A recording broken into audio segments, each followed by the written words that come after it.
नमस्कार साथियों, आप सभी का स्वागत है VIP Kotputli education YouTube channel पर। और आरडब्ल्यू की रेलवे विज्ञान बुक का चैप्टर नंबर 11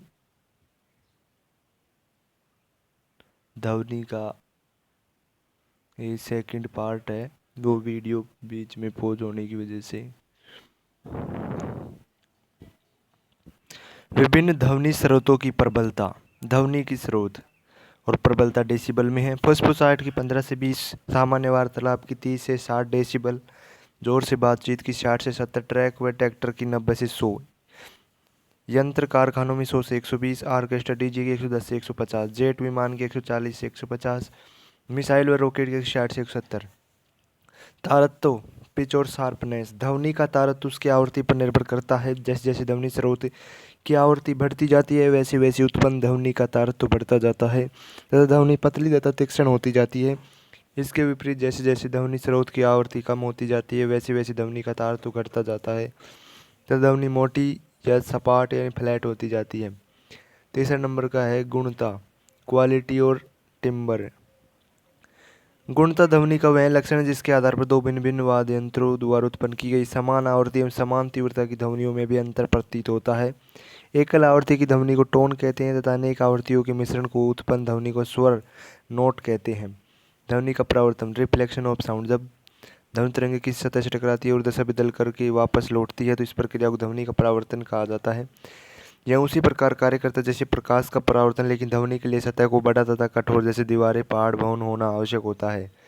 ध्वनि परावर्तन के परिणाम। प्रतिध्वनि, इको। जब प्रतिध्वनि परावर्तित ध्वनि मूल ध्वनि के बाद कुछ समय यानी 0.1 सेकंड में सुनाई देती है तो इसे प्रतिध्वनि इको कहते हैं। शर्ते, कान को ध्वनि अलग से सुनाई देने के लिए समय अंतराल 0.1 सेकंड से अधिक होना चाहिए। ध्वनि की चाल 343 मीटर पर सेकंड 20 डिग्री सेंटीग्रेड पर होने के कारण न्यूनतम दूरी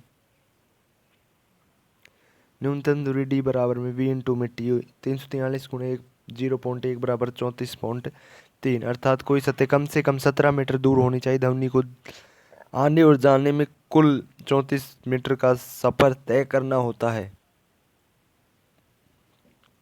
उदाहरण के लिए घाटी, पहाड़ों, बड़ी इमारतों के पास जोर से चिल्लाने पर ध्वनि व आवाज लौट कर आती है। सोनार प्रणाली में इसका उपयोग किया जाता है। गुंजन, जब कोई ध्वनि कई बार परावर्तित होकर मिल जाती है और लंबे समय तक सुनाई देती है तो इसे गुंजन कहते हैं। कारण, बंद कमरे या सभागार में ध्वनि बार बार परावर्तित होती है, इसके कारण धीमे धीमे समाप्त होती है।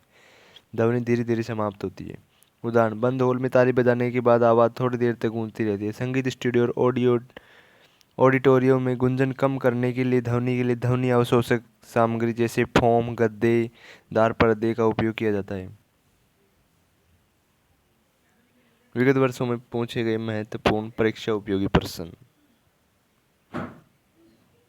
क्वेश्चन नंबर फर्स्ट, मनुष्य के लिए ध्वनि की सर्व सीमा लगभग तय होती है।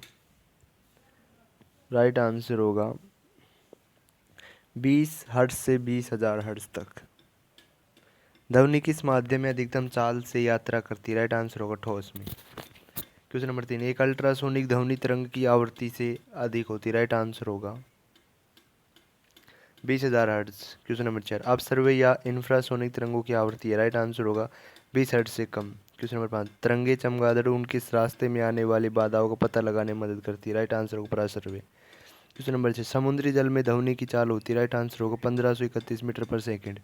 क्वेश्चन नंबर 7, ध्वनि का प्रसार अधिकतम होता है। राइट आंसर होगा ठोस में। क्वेश्चन नंबर 8, एक एकल आवृत्ति द्वारा उत्पन्न ध्वनि को कहा जाता है। राइट आंसर होगा टोन, स्वर या तान।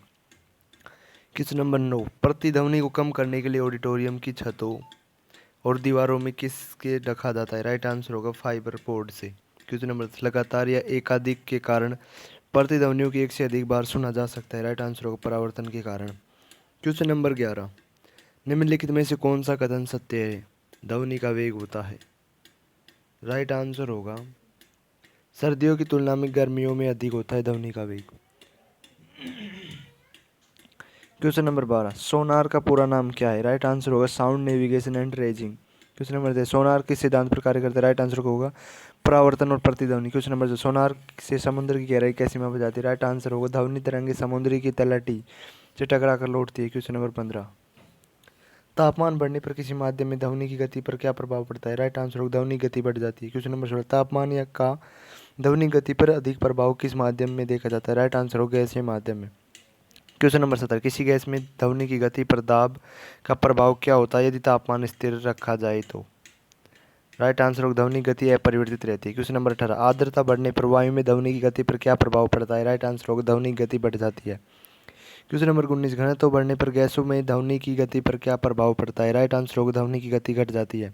क्वेश्चन नंबर 20, एक व्यक्ति ने चट्टान के पास ताली बजाई और उसे 4 सेकंड बाद गूंज सुनाई दी तो व्यक्ति से चट्टान की दूरी क्या है? राइट आंसर होगा 692 मीटर। दिया गया है ध्वनि की चाल 346 मीटर पर सेकंड। ध्वनि को चट्टान तक जाने में लगा समय, ध्वनि को चट्टान से टकराकर वापस आने में लगा समय बराबर 2 सेकंड, 4/2 यानी 2 सेकंड।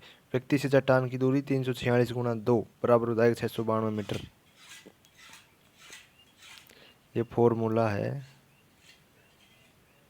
ये रहा डी बराबर में बी इंटू मिट्टी वाला। Thanks for watching, like the video, subscribe the channel. Thank you.